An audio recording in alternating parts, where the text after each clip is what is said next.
প্রিয় দর্শক, আসসালামু আলাইকুম। আজ 9 জুলাই, মঙ্গলবার। ঠিক মাগরিবের পরে আমি আপনাদের সাথে একটু হাজির হলাম। একটা জরুরি একটা যে সংবাদটুকু, সেই সংবাদ নিয়েই কিন্তু হাজির হয়েছি। তা আশা করি আপনারা ভালো আছেন, ভালো থাকবেন। যেই কথাটি বলার জন্য আমি উপস্থিত হয়েছি সেটি হলো, বেইজিং সফর সংক্ষিপ্ত করে আগামীকাল বুধবার রাতে দেশে ফিরছেন আমাদের দেশের প্রধানমন্ত্রী শেখ হাসিনা। কিন্তু কেন, কী কারণে, এমন কি হলো যে তিনি হঠাৎ করে সফর সংক্ষিপ্ত করে তিনি দেশে ফিরছেন? এই অবস্থায় নানান ধরনের নানান বিষয়ের উপরে নানান মতামত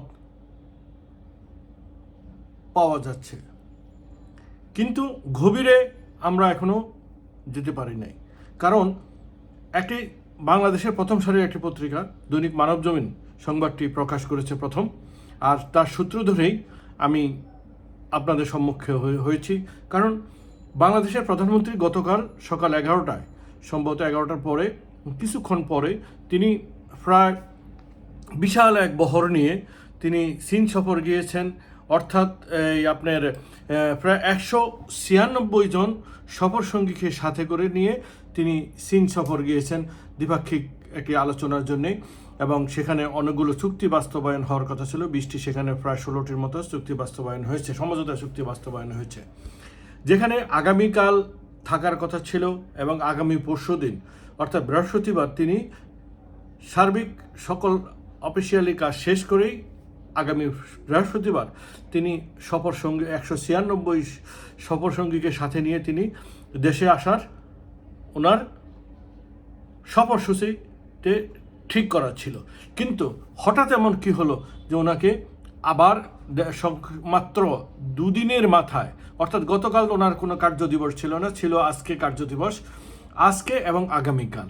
এখন এটা শেষ করে তিনি কিন্তু রাতের বেলায় তিনি রওনা দেবেন, এমন সংবাদটি পররাষ্ট্র মন্ত্রণালয়ের সূত্র থেকেই ধরেই দৈনিক মানবজমিন এই সংবাদটি প্রকাশ করেছে। তো আসুন দেখি সংবাদে কি লেখা আছে এবং সেটা আপনারাও দেখবেন। বেইজিং সফর সংক্ষিপ্ত করে আগামীকাল বুধবার রাতে দেশে ফিরছেন প্রধানমন্ত্রী শেখ হাসিনা। পূর্ব নির্ধারিত সূচিমতে চীনে দ্বিপক্ষীয় সফর শেষে আগামী বৃহস্পতিবার সরকার প্রধানের ঢাকা ফেরার কথা ছিল।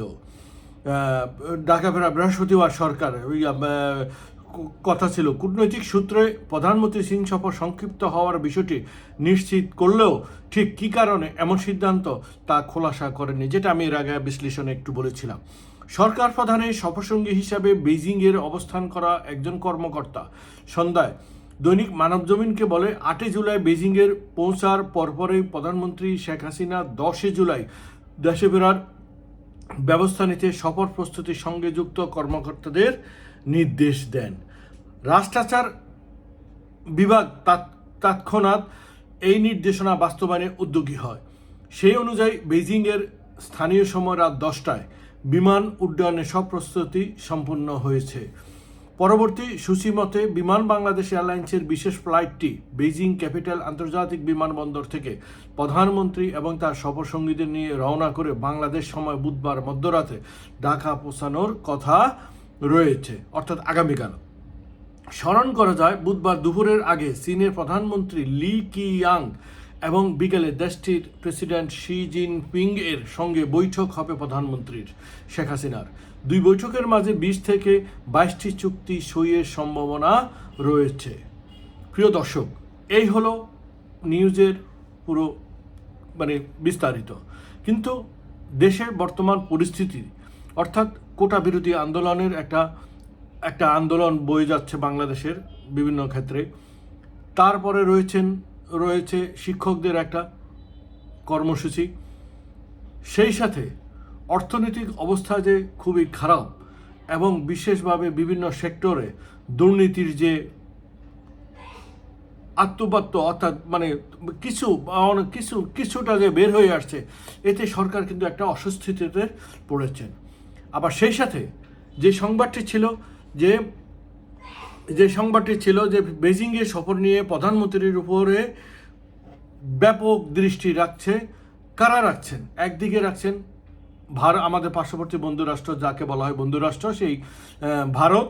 অন্যদিকে রাখছেন আপনার এই যুক্তরাষ্ট্র এবং সহ ইউরোপীয় ইউনিয়ন, যাদের সাথে বৈরী সম্পর্ক রয়েছে, অর্থাৎ খারাপ মানে সম্পর্ক ভালো যাচ্ছে না সেই চীন সরকারের সাথে। সেই সরকারের প্রতি প্রধানমন্ত্রী শেখ হাসিনার এই সফর অত্যন্ত মানে কী ধরনের হয়, কেমন হবে, এটা নিয়ে আগের থেকেই কিন্তু ব্যাপক আলোচনা এবং সমালোচনা বয়ে যাচ্ছে। এখন প্রশ্ন হলো, এখানে কি ভারত সরকারের কোনো কিছু রয়েছে কিনা, যে প্রধানমন্ত্রীর উপর কোনো চাপ আছে কিনা, নাকি প্রধানমন্ত্রীর যেই একটি টার্গেটে যদি কোনো বড় কোনো টার্গেটে যদি চীন গিয়ে থাকেন, সেটি হয়তো সেই টার্গেটটা পূরণ হয় নাই বিদায় হয়তো প্রধানমন্ত্রী সফরটা সংক্ষিপ্ত করতেও পারেন, এমন আলোচনা বিশ্লেষকদের মতে বের হয়ে আসে। স্বাভাবিকভাবে আমি, আপনি, সাধারণ জনগণ আমরাও হয়তো এটুকু চিন্তা করতে পারি যে প্রধানমন্ত্রীর যে আশা নিয়ে হয়তো চীন গিয়েছেন, সেটি হয়তো যে একটা বড় ধরনের হয়তো কোনো একটা আশা নিয়ে সেখানে গিয়েছে, হয়তো সেটি কিন্তু সেখানে হচ্ছে না বিদায় প্রধানমন্ত্রী মানে সফর হয়তো বুঝতে পেরেছেন। নতুবা ভারতীয়দের কোনো ভারত সরকারের কোনো একটা চাপ যদি থেকেই থাকে, যদি হয়তো কোনো একটা কিছু থাকতে পারে, হয়তোবা দেশের বর্তমান যে অবস্থান এর উপরে ভিত্তি করে হয়তো প্রধানমন্ত্রী সেই সফরটুকু সংক্ষিপ্ত করে দেশে চলে আসছেন। এই তিনটা জিনিস আমি সহ এবং সাধারণ জনগণ সেইটুকুই হয়তো চিন্তা করছেন। তাহলে আজকে যে বহর নিয়ে প্রধানমন্ত্রী যে গিয়েছেন 196 বহর, এদের এই যে বহন করা, এদের এই যে মানে বিরাট একটা বহর নিয়ে সেখানে যাওয়া, এটি দেশের জন্য কতটুকু অর্থনৈতিকভাবে দেশটির জন্য কতটুকু উপকৃত হবে, সেটা একমাত্র প্রশাসন সেটা জানেন, প্রধানমন্ত্রী ভালোই জানেন, আমরা জানি না। তবে দেশের এই দুরবস্থার ভিতরে এত বড় একটি বহর নিয়ে চীন সফর যাওয়াটা কোনোভাবেই সফলতায় বয়ে আনে না।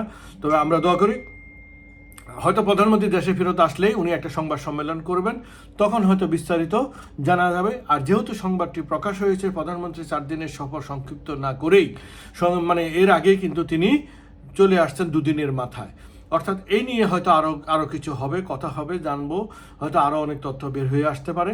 তো আজকে এই পর্যন্তই। তবে সন্দেহের দানা যে বেঁধে রয়েছে, সেটি কখন খুলবে প্রধানমন্ত্রীর এই সফর সংক্ষিপ্ত বিষয় নিয়ে, সেটি কিন্তু ধোঁয়াশার ভিতরেই রয়ে গেছে। প্রিয় দর্শক, আপনারা ভালো থাকবেন, সুস্থ থাকবেন। যারা আমার এই চ্যানেলটি সাবস্ক্রাইব করেন নাই এখন পর্যন্ত, দয়া করে আমাকে সাবস্ক্রাইব করে আমাকে সার্বিক সহায়তা করবেন। যখনই আমি সুযোগ পাই, হয়তো সিনিয়রদের মতো অত ঘন ঘন কোনো কিছু নিয়ে আমি হাজির হতে পারি না, কিছু কিছু জিনিস নিয়ে আমি হাজির হই। আপনারা জানেন ভালো করে যে অনেক কিছুই আপনারা জানেন যে অনেক কিছুর ভিতরেই অনেক কিছু বলতে হয়। কোনো কিছু হয়তো দেখা গেল কখন কোন কথা বললে কোন সমস্যা হয়ে যায়, এটুকু কিন্তু অনেক সময় চিন্তা করি। তো ঠিক আছে, আল্লাহ হাফেজ, আপনারা ভালো থাকবেন, সুস্থ থাকবেন। প্রধানমন্ত্রীর সফরে আরও যদি নতুন কোনো তথ্য আসে এবং সেটি আমরা জানবো, আর ডিসক্রিপশনে বিস্তারিত জানিয়ে দিচ্ছি, আপনারা সেটা দেখবেন এবং শুনবেন এবং চিন্তা করবেন কেন প্রধানমন্ত্রীর এই সফর। এটি একটা সন্দেহ, এই সন্দেহটা কখন জোট খুলবে, এই সন্দেহের কখন জানা যাবে, একমাত্র প্রধানমন্ত্রী ফেরত আসলে যদি কোনো সংবাদ সম্মেলনের মাধ্যমে কিংবা পররাষ্ট্র দপ্তর থেকে যদি কোনো বিবৃতি দিয়ে আসে, তাহলে সেটা জানা যাবে। তো এখন পর্যন্তই, আল্লাহ হাফেজ, খোদা হাফেজ, আপনারা ভালো থাকবেন।